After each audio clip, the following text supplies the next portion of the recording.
Hasil ekshumasi tim dokter forensik gabungan dari Perhimpunan Forensik dan Mida Kolegal Indonesia atau PDFMI menyebut penyebab kematian bocah Afif Maulana bukan karena dianiaya. Ketua Tim Forensik Gabungan PDFMI Ade Firmansyah mengatakan dari otopsi ulang jenazah Afif yang ditemukan meninggal di bawah jembatan Kuranji didapati sejumlah kesesuaian pola luka yang menunjukkan akibat jatuh dari ketinggian. Kesimpulan ini diperoleh setelah tim menganalisa 19 sampel jaringan jenazah Afif serta menganalisa dampak jatuh dari ketinggian hampir 15 meter terhadap tubuh korban. Karena ketika penganiayaan tidak mungkin satu orang itu memukul atau menendang dengan kekuatan yang sama. Dan biasanya juga menimbulkan adanya patah-patah tulang itu di lokasi-lokasi yang random, tidak pada satu hampir segaris seperti pada kasus ini.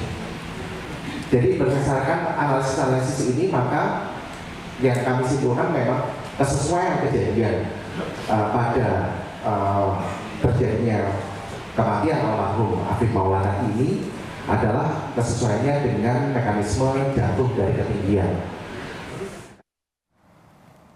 Menanggapi hasil otopsi ulang jenazah anaknya, ayah Afif Maulana mengaku kecewa. Keluarga tidak puas karena tim forensik tidak memberikan penjelasan rinci. Afrinaldi, orang tua Afif, mempertanyakan luka di bagian depan tubuh korban dan retak pada bagian muka dekat mulut. Keluarga juga merasa janggal karena otopsi menyebut tidak ditemukan bekas air di saluran pernafasan Afif. Padahal Afif jatuh ke sungai dari ketinggian hampir 15 meter. Pribadi sangat kecewa dan tidak sesuai yang saya harapkan karena Dokter Ade tidak menjelaskan secara utuh apa yang terjadi pada tubuh anak saya. Sementara banyak bekas-bekas kekerasan lainnya di tubuhnya yang apalagi bagian depan itu tidak dijelaskan sama sekali. Dokter Ade tidak menyebutkan ada retak di sini anak saya. Karena itu kemarin saya tidak puas dan kecewa.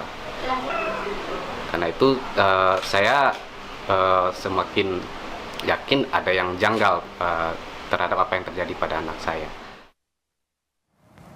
Kami hadirkan informasi lain di Kompas Petang usai jeda, saudara, diantaranya mengenai Wakil Menteri Keuangan Thomas Juwandono yang mengumumkan alokasi pendanaan pembangunan IKN dalam APBN 2025 mencapai 15 triliun rupiah dan menyebut angka tersebut bisa bertambah sesuai dengan kebutuhan pemerintahan mendatang.